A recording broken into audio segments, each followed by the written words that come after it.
Hi, welcome to the Online Jewelry Academy. I'm Professor John Ahr and I'm your instructor.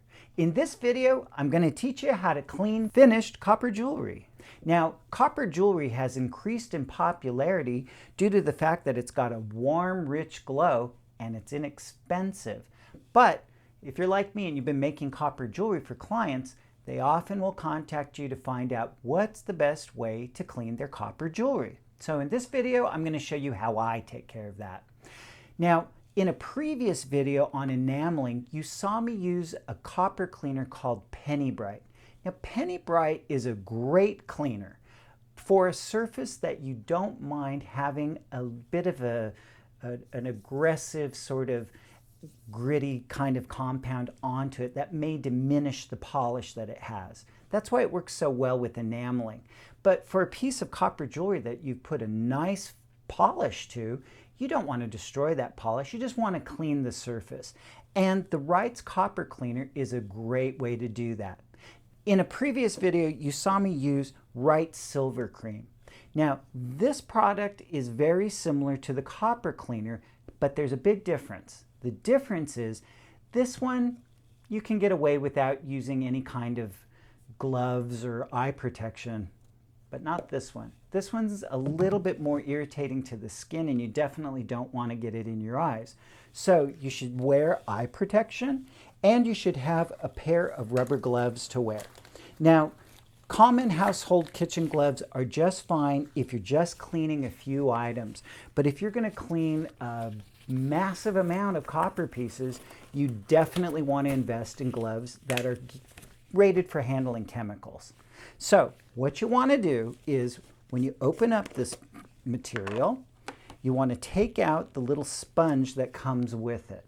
And first thing you'll do is you're going to wet the piece of copper. Just get it wet. It's good to use warm water. You can even put a little bit of water into the sponge. Then take a small amount of the cleaner and just rub it onto the surface.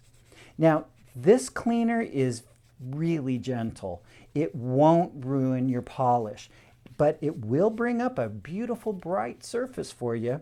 Now, when you do this, you want to thoroughly clean every nook and cranny of this piece or whatever piece you're cleaning. And when you're finished, you want to rinse it off with warm water. Be sure to wash off your gloves and be sure to wash your hands thoroughly.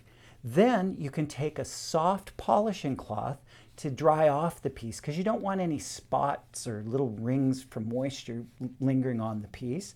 And you also want to take the time to just give it a nice little buff with that soft cloth. So you can see it's already getting nice and clean. So I'm going to finish cleaning this. Then I'm going to take it to the sink and give it a good rinse. And I'll be back in just a second to show you what the results look like. Okay, I rinsed off the piece and I'm thoroughly drying it and giving it a little bit of a buff. And wait till you see the result. Ta-da! Look at that. Beautiful, isn't it? And I preserved the polish on the piece, which is fantastic. Your clients will appreciate that. Now, if you like this bracelet and you want to learn how to make a bracelet like this, the Online Jewelry Academy has several videos on anticlastic raising, and we demonstrate how to make this bracelet in one of those videos. I hope you liked this video on cleaning. Remember, there are plenty more like it on onlinejewelryacademy.com, and we regularly post to social media. Don't forget about our classes on udemy.com. You'll find the links to them and the discount codes in the description to this video. Thanks for watching.